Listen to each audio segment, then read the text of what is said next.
નમસ્કાર મિત્રો, હું મોહન ગઢવી ગુજરાતી દુનિયા યુટ્યુબ ચેનલમાં ફરી એકવાર આપ સૌ મિત્રોનો હાર્દિક સ્વાગત કરું છું. મિત્રો, મહારાષ્ટ્ર, ગુજરાત, કર્ણાટક, આંધ્રપ્રદેશ, ઉત્તરાખંડ, પંજાબ અને દિલ્હી જેવા રાજ્યો વર્ષ 2018થી જ ભયંકર જળ સંકટનો સામનો કરી રહ્યા છે. આ રાજ્યોને હાલમાં જળ સંકટનો સામનો કરવો પડી રહ્યો છે.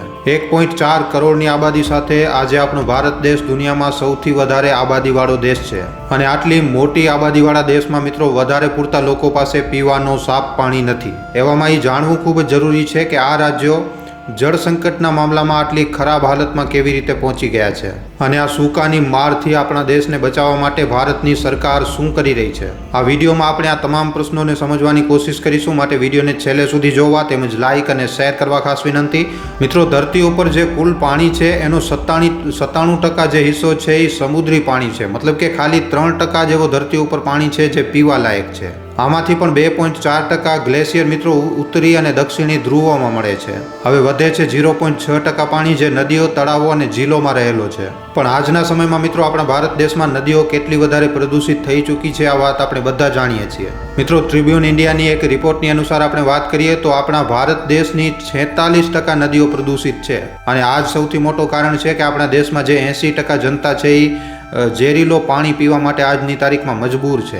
આના સિવાય આ દેશમાં ઘણા બધા એવા પણ ઇલાકા છે કે જ્યાં લોકોને પીવા માટે પાણી નસીબ પણ નથી થતો. અહીંયા પાણીના પ્રાકૃતિક જળ સંસાધનો પૂરી રીતે સૂકી ચૂક્યા છે. હાલમાં આપણા ભારત દેશમાં 7 એવા રાજ્યો છે જે ખૂબ જ ગંભીર જળ સંકટનો સામનો કરી રહ્યા છે. ચાલો જાણીએ એ 7 રાજ્યોના વિષયમાં જ્યાં હાલમાં જે જળ સંકટ છે એ પૂરી રીતે ચરમ ઉપર પહોંચી આવ્યો છે. આમાં સૌથી પહેલો નંબર આવે છે મહારાષ્ટ્ર, જે આજે અભૂતપૂર્વ સ્તર ઉપર જળ સંકટનો સામનો કરી રહ્યો છે.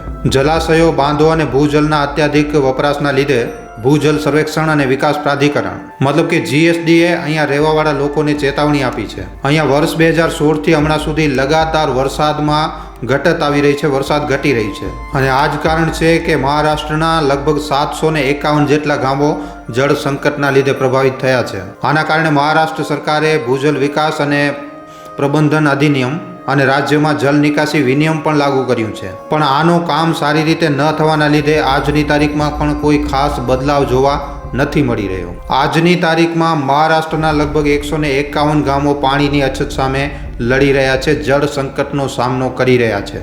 જો આપણે વાત આપણા ગુજરાતની કરીએ તો મિત્રો આપણા ગુજરાત પાસે આજે ખાલી 2% જળ સંસાધનો છે, જ્યારે ગુજરાતમાં લગભગ આખા દેશની 5% આબાદી રહે છે અને આ સંસાધનોમાં પણ લગાતાર આવતી કમીના લીધે આ સંકટ હજી પણ વધારે વધી શકે છે. આપણા ગુજરાતમાં આજે ગુજરાતના 14 જિલ્લાઓમાં 500થી વધારે ગામો ખાલી ટેન્કરના પાણી ઉપર નિર્ભર છે.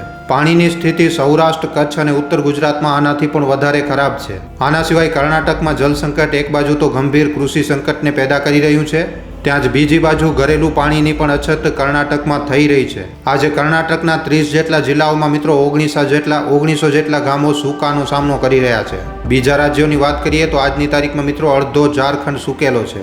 આમાં પણ કોડરમાં, ખૂંટી અને ગઢવા જિલ્લાની સ્થિતિ સૌથી વધારે ખરાબ છે. સરકાર પણ અહીંયા પીવાનું પાણી ઉપલબ્ધ કરાવવા માટે પૂરી રીતે અસફળ રહી છે. આવી જ રીતે આંધ્રપ્રદેશ પણ આજે પોતાના લોકોને પીવા માટે સાફ પાણી ઉપલબ્ધ કરાવવામાં અસફળ રહ્યું છે. અહીંયા પાણીની ગુણવત્તા એટલી વધારે ખરાબ છે કે ઘણા હજારો લોકો ખાલી ગંદો પાણી પીવાના લીધે બીમાર પડી રહ્યા છે. આંધ્રપ્રદેશના બાંધો પણ આજે આખા રાજ્યને પીવાનું પાણી આપવા માટે પૂરતા નથી. હવે અહીંયા મિત્રો જ્યારે વાત રાજસ્થાનની આવે છે તો આ સમસ્યા સૌથી વધારે મોટી દેખાય છે. એક સર્વે અનુસાર ખબર પડે છે કે નવેમ્બર 2008થી કરી અને નવેમ્બર 2018 સુધી રાજસ્થાનના ભૂજલ સ્તરમાં લગભગ 62.70%ની કમી આવી છે. અહીંયા ગામના લોકો ના તો પોતાની માટે અને ના તો પોતાના જનાવરોની માટે પીવાના પાણીની વ્યવસ્થા કરી શકે છે. આવી જ રીતે ઉત્તર પ્રદેશના બુંદેલખંડ, મથુરા અને અલીગઢ જેવા ક્ષેત્રો છે જ્યાંના તળાવો આજે એકદમ ગાયબ થઈ ચૂક્યા છે અને ત્યાંની ડંકીઓનો પાણી પણ આજે પૂરી રીતે સૂકી ચૂક્યો છે.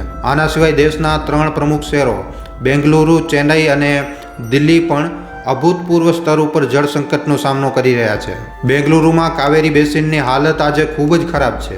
જળ સંકટનો સામનો રાજ્યના ઉત્તરી અને પશ્ચિમી લોકોને કરવો પડી રહ્યો છે. અધિકારિક આંકડાઓ અનુસાર બેંગલુરુમાં લગભગ 9294 બોરવેલ છે. આમાંથી 1793 બોર પાણીની કમીના લીધે કામ નથી કરી રહ્યા. આના સિવાય ચેન્નઈ પણ આજે ભયંકર જળ સંકટનો સામનો કરી રહ્યો છે. અહીંયા 4 જલાશયો છે જે વધારે પૂરતા જળ આપૂર્તિનું કામ કરે છે, પણ આ જે 4 જલાશયો છે એ હવે પૂરી રીતે સૂકી ચૂક્યા છે. જેના લીધે અહીંયાના લોકો કલાકો સુધી નગર નિગમ અથવા તો નિજી ટેન્કરમાંથી પાણી ભરે છે. દેશની રાજધાની દિલ્હી પણ જળ સંકટથી બચી નથી શકી. 2017ની આર્થિક સર્વેક્ષણ રિપોર્ટના અનુસાર દિલ્હીમાં લગભગ 20% પીવાનું જે પાણી છે એ કુપ્રબંધનના લીધે બરબાદ થઈ રહ્યો છે. દિલ્હીના આજે પણ લગભગ 18% જેટલા ઘરોમાં પાઇપના માધ્યમથી પાણીની આપૂર્તિને પૂરી નથી કરી શકાય. એવામાં મિત્રો ચાલો આપણે જાણીએ કે આ જે રાજ્યો છે એ જળ સંકટના મામલામાં આટલા ખરાબ સ્ટેજ ઉપર કેવી રીતે પહોંચી ગયા છે, આના પાછળનું કારણ શું છે.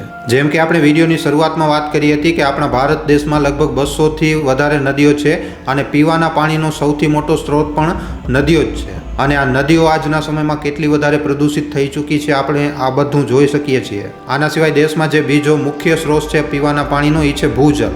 ગ્રાઉન્ડ વોટર અથવા ભૂજલ એ પાણી છે જે ચટ્ટાનો અને માટીમાંથી રસીને જમીનની અંદર જમા થાય છે. તમને જાણીને હેરાની થશે કે ભારતમાં નદીઓ, તળાવો અને ભૂજલના લીધે પાણીની ઉપલબ્ધતા લગભગ 23 અરબ ઘન મીટરથી વધારે છે. તેમજ દર વર્ષે ઓસતન વરસાદ જે છે એ 100 સેન્ટીમીટરથી પણ વધારે છે. એવામાં તમારા મનમાં પણ એ પ્રશ્ન જરૂર આવી રહ્યો છે કે આટલું બધું હોવા છતાં પણ પાણીની અછત શું કામ થઈ રહી છે. મિત્રો, જે વરસાદ થાય છે તો વરસાદના પાણીમાંથી જે 47%નો જે પાણીનો હિસ્સો હોય છે, મતલબ કે 1869 બિલિયન ક્યુબિક મીટર જે પાણી છે એ નદીઓમાં જાય છે અને હવે એમાંથી 1132 મિલિયન ક્યુબિક મીટરનો વપરાશ થઈ શકે છે. ભારતમાં જલ પ્રબંધક ઉપર ઉચિત યોજનાઓની કમીઓના કારણે આપણા ભારત દેશમાં જે વરસાદનો પાણી હોય છે એ પૂરી રીતે બરબાદ થઈ જાય છે. આના સિવાય મિત્રો ગ્રાઉન્ડ વોટર મતલબ કે જે ભૂજલ છે એ પણ સારી રીતે રિચાર્જ નથી થઈ રહ્યો, કારણ કે આજે હરેક જગ્યા ઉપર કોન્ક્રીટની ઇમારતો છે અને આ જ કોન્ક્રીટની ઇમારતોના કારણે જે પાણીનો જે રિસાવ થાય છે એ ખૂબ જ ઓછો થાય છે. પણ એવી વાત નથી કે આને લઈને ક્યારે કોઈ મોટા સ્તર ઉપર કોઈ કોશિશ જ નથી કરવામાં આવી. વર્ષ 2016માં દિલ્હી હાઈકોર્ટે એક કેસની સુનવાઈ કરતા સમયે જણાવ્યું હતું, કોર્ટે પોતાનો ફેસલો આપ્યો હતો. કોર્ટે જણાવ્યું હતું કે મકાન હોય કે પછી કોઈ સોસાયટી હોય, બધા માટે રેન વોટર હાર્વેસ્ટેડ ડિવાઇસ લગાવવું અનિવાર્ય હશે અને આવું ન કરવાવાળા પાસેથી પાણીની વધારે કિંમત વસૂલવામાં આવશે. પણ આ ફેસલા ઉપર કેટલો અમલ કરવામાં આવ્યું છે એ વાતના ગવાહ આપણે બધા છીએ. આજે દેશમાં જળ સંકટ કેટલો ગંભીર બની ચૂક્યો છે એ નીતિ આયોગની વોટર મેનેજમેન્ટ ઇન્ડેક્સની રિપોર્ટથી આપણને ખબર પડે છે. આમાં મિત્રો દેશના જે 21% જે શહેરો છે એ ભૂજલના સ્તરમાં શૂન્ય ઉપર પહોંચી રહ્યા છે. આવી સ્થિતિમાં જો ગ્રાઉન્ડ વોટરને 0 સ્તર ઉપર પહોંચવાથી રોકવામાં ન આવ્યું અને આને ઠીક કરવામાં ન આવ્યું તો શહેરોમાં રહેતા 10.5 કરોડ લોકો માટે પીવાના પાણીની સમસ્યાઓ ઉત્પન્ન થશે. આજે આખી દુનિયામાં પીવા માટે ભૂજલના પાણીનો વપરાશ કરતા દેશોની આખી દુનિયાની લિસ્ટમાં 8 દેશો એશિયાના છે અને 2 દેશો ઉત્તરી અમેરિકાના છે. ધરતીના લગભગ 75% ભૂજલનો વપરાશ ખાલી આ જ દેશોમાં થઈ રહ્યું છે અને આ જે દેશોની લિસ્ટ છે એમાં આપણો ભારત દેશ સૌથી વધારે ઉપર છે. ભારતમાં મિત્રો ખેતીની સિંચાઈ માટે લગભગ 89% ભૂજલનો વપરાશ કરવામાં આવે છે અને આપણા આખા દેશની 48% જે આબાદી છે એ પૂરી રીતે ખેતી ઉપર નિર્ભર છે. પાકની સિંચાઈ માટે વધારે પૂરતો ટ્યુબવેલનો સહારો લેવામાં આવે છે અને આના કારણે પાણીનું જે સ્તર છે એ લગાતાર નીચે જઈ રહ્યો છે. જો આ સિચ્યુએશન મિત્રો ડે 0 ઉપર પહોંચી જાય છે તો પાકના ઉત્પાદનમાં ખૂબ જ વધારે મુસીબતો આવશે અને આના લીધે આખા દેશમાં એક ખૂબ જ મોટો ખાદ્ય સંકટ પણ ઊભો થઈ શકે છે. અનાજનું સંકટ પણ પેદા થઈ શકે છે. ભારતમાં જળ આપૂર્તિ અને વ્યવસ્થિત રીતે જળ વિતરણ ન થવાના લીધે ક્ષેત્રીય સ્તર ઉપર પ્રતિ વ્યક્તિ પાણીની જરૂરિયાત અને પાણીની ઉપલબ્ધતા એકદમ અલગ અલગ છે અને આવી જ રીતે પાણીની ખપતમાં પણ એક ખૂબ જ મોટી અસમાનતા જોવા મળે છે. તમને જણાવી દઈએ કે ભારત સરકારે શહેરોમાં રહેવાવાળા લોકો માટે પ્રતિ વ્યક્તિ પ્રતિ દિવસ 125 લીટર પાણીની વ્યવસ્થા કરે છે, જ્યારે ગ્રામીણ ક્ષેત્રો જે છે એમાં મિત્રો આ જરૂરિયાત ખાલી 55 લીટર પ્રતિ વ્યક્તિ પ્રતિ દિવસ છે. પણ આના ઉપર WHOનું પૂરી રીતે અલગ માનવું છે. WHOના અનુસાર હરેક દિવસે મિત્રો એક વ્યક્તિ માટે ખાલી 25 લીટર પાણી જ ઘણું છે.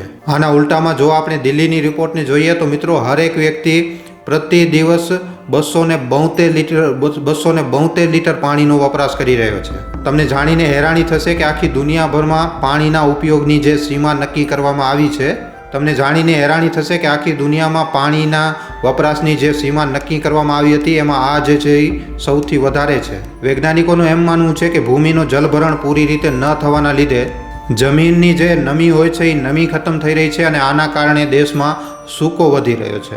ભૂવૈજ્ઞાનિક હલચલ અને પાણીમાંથી જૈવિક કચરાના રૂપમાં નીકળવાવાળી કાળી મિથેન અને બીજી અન્ય ગેસોના લીધે પણ જમીનની સપાટી ઉપર અચાનક આ ગરમીને વધારી રહી છે.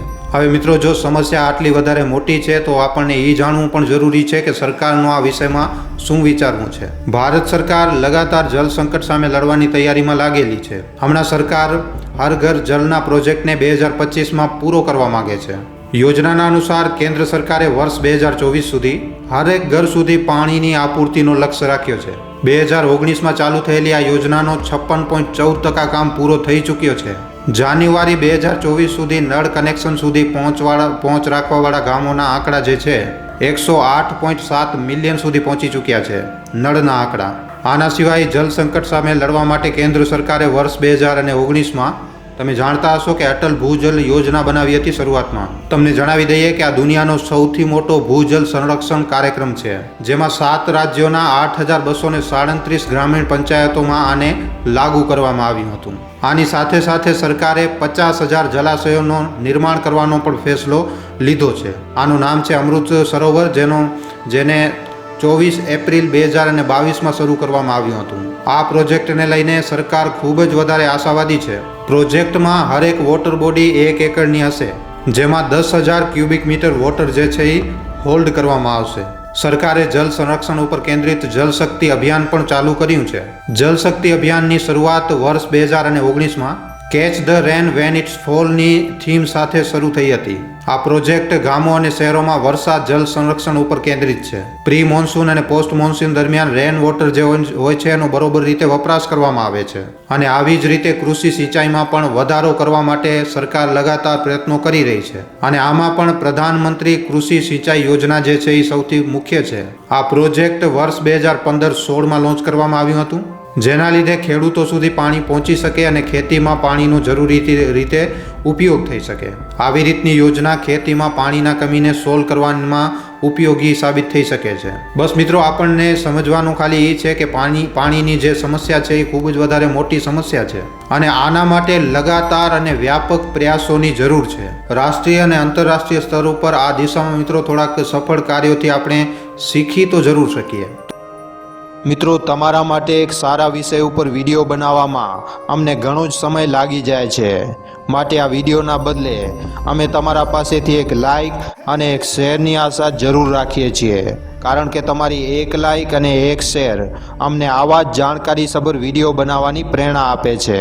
માટે જો આ વિડીયો તમને પસંદ આવ્યો હોય તો આ વિડીયોને લાઇક કરીને તમારા મિત્રો અને પરિજનો સાથે શેર કરવા ખાસ વિનંતી. અને જો તમે અમારા ગુજરાતી દુનિયા નામના યુટ્યુબ ચેનલ ઉપર પહેલીવાર આવ્યા છો તો હમણાં જ આ ચેનલને સબસ્ક્રાઈબ કરી લેજો.